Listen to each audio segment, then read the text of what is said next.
はーい、藤子です。今日はじゃがいもが2個冷蔵庫の中にあったので、粉吹き芋を作ってみようと思います。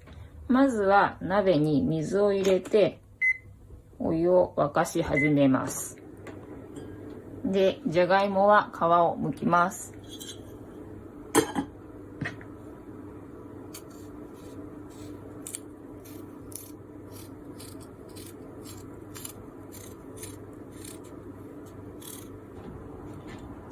で、最近覚えたんだけど、このピーラーのここの部分って、じゃがいもの芽を取るためにあるらしいね。全然知らなかったんだけど。これ使うとさ、無駄に実を取らなくていいなっていうことに最近気づいたのよ。今更だけど、これを使うようになってさ。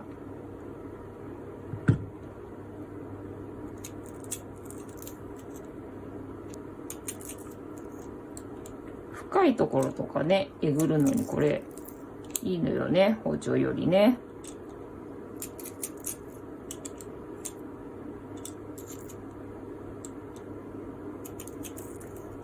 じゃがいもの芽には毒があるらしいからね。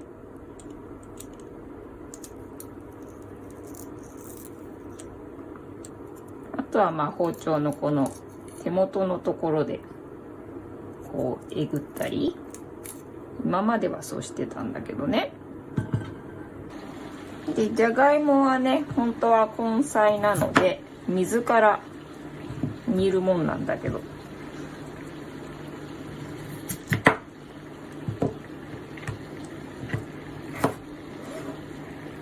ついつい私は作業をしながらお湯を沸かしてしまう。で、仕上がった時に食べやすい大きさにね、切って茹でていきます。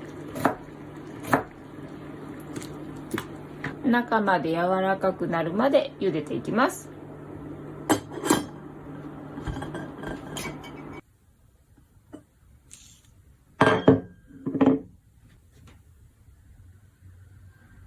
もうちょいかな。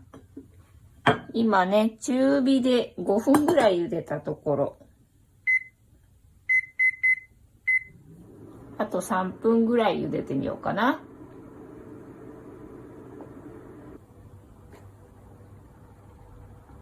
柔らかくなりました。では、水気を切っていきます。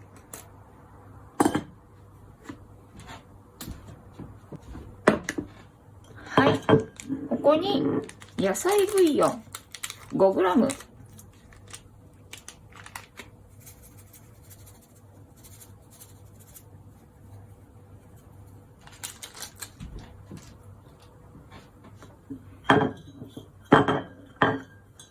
蓋をして鍋を振ります。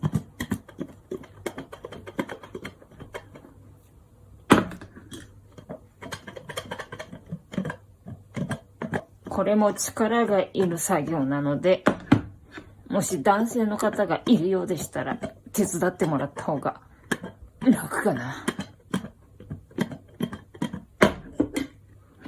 はい、こんな感じ。